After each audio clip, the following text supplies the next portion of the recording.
What's your general view of what is happening? Well, thank you very much once again, David, and it's nice talking to you. I mean, for the year, I think it's been long for me to be on your show. I mean, throughout the year, but thank you very much for the opportunity. And I'm very sad that always when I have to come to some form of a discussion with you, it has to do with some of these things that is going on. Generally, I am not happy and I am sad because what we are seeing over the period is some form of a deterioration in terms of how people within the region are relating to each other in terms of how we behave. And so for me, it is something that I will say I am very worried because the patterns of murders as we have seen, and let's get this very clear. Since 2016, if you look at the crime data from the Ghana Police Service, Central Region seems to be the region, or I should say, is the region that has led in terms of crimes like murders. And for a whole region like ours, to have that kind of tag. In fact, if you do an internet search of Ashanti region, the first thing that you are likely to see is Ashanti region being the murder capital of Ghana. And that gives a very wrong signal about this whole region, this beautiful region that is home to so many people with different backgrounds. So the patterns, as we are seeing it in terms of this violence and crimes, it's not speaking well of the region. And I think that we have to be alive to the situation and do something about it. But let me ask you this question. Are you saying that these are recent happenings that started immediately, or they've been with us?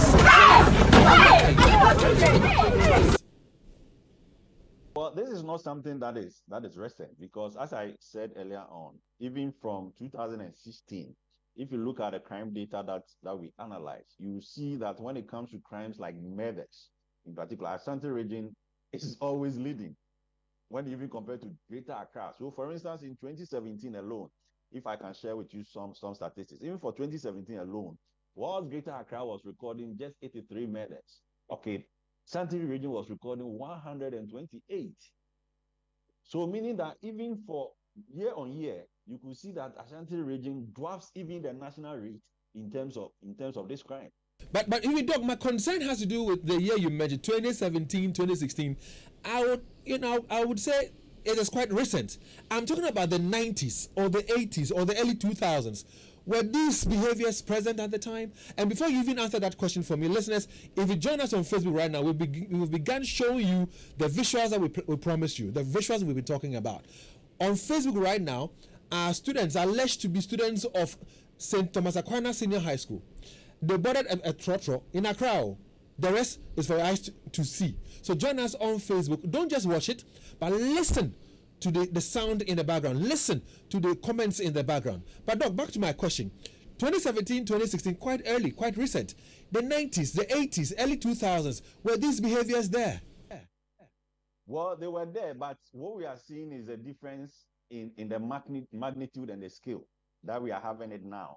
So you see that most of the time, when there is a consistency in a certain social behavior, then we say it is becoming a social fact. So if you look at what was prevailing within the 90s and what we are experiencing now, there is definitely a scale up, okay, in terms of deterioration of these behaviors. And for me, that is what I was saying, that if you look at the patterns and the fact that we seem to be getting worse and worse each passing year, that is where the source of worry is. Because in the 90s, though we used to have pockets of these crimes within the region, they were not so violent and so consistent like we have it. And Dave, look at this. For the murders that we have recorded throughout the recent years that we have, Ashanti region's murder seems to mimic any kind of murder you can think of. So, for instance, if you are talking about ritual murders, you have it in Ashanti region. If you are talking about, murders from robberies, you have Ashanti region in there. If you are talking about anger-induced murders, spousal murders, Ashanti region always comes in with this kind of murders. And it's quite strange because I can sit here and look at the data and tell you that, for instance, when I go to Accra, I can tell you that most of the murders we have in Accra are basically robbery-related murders. Okay, where these murders are very violent. But when you come to Sanjay region, the murders seem to span all kinds of murders that you can think of. And that is quite surprising. Because look, when you go anywhere across the world, for instance, I can tell you that when I go to New York, for the crime data that I'll look at for New York, the most common kind of murders that I'm going to record is gun-related murders. Okay, so most of the time when you study crime data, you get to know that for specific areas, you can see a certain pattern of murders that is unique to those areas. But when you come to Ashanti region, it is interesting. Interesting in the sense that the kind of murders we record seems to mimic any kind of murder you can think of. So what you're saying is that it's a mixed bag. But tell me, what is influencing this? What is causing this? Yes, and so that is where we have to look at the factors that are operating. So I remember telling you some time ago that when murders are occasioned, you have to look at the nature of the murder. So for instance, if it is ritual killing, what is causing that? If it is violent murders, okay, I mean murders that are related to anger, what is causing that? And now if I look at the patterns of murders that we are looking at recently, especially the ones you have enumerated, you could see that many of them are anger-related murders. So now the issue is this. What is causing people to be so furious?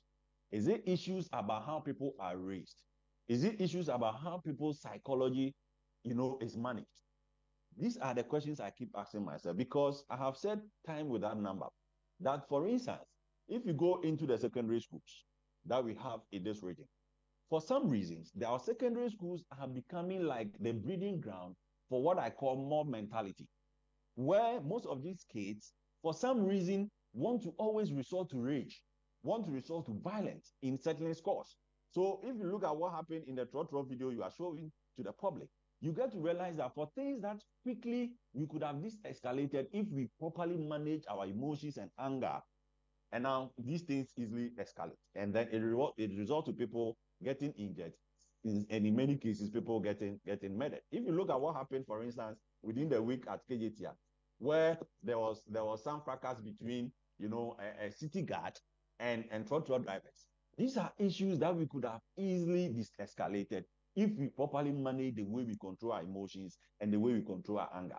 So we'll be talking about emotional intelligence. We'll be talking about anger management in a bit. But Doc, indulge me. And listeners, if you have not seen the pictures of this young student from Ejusuman, who was attacked by his own fellow student, a colleague of his in the same school. His crime, he decided to study at night. After prep, he was studying.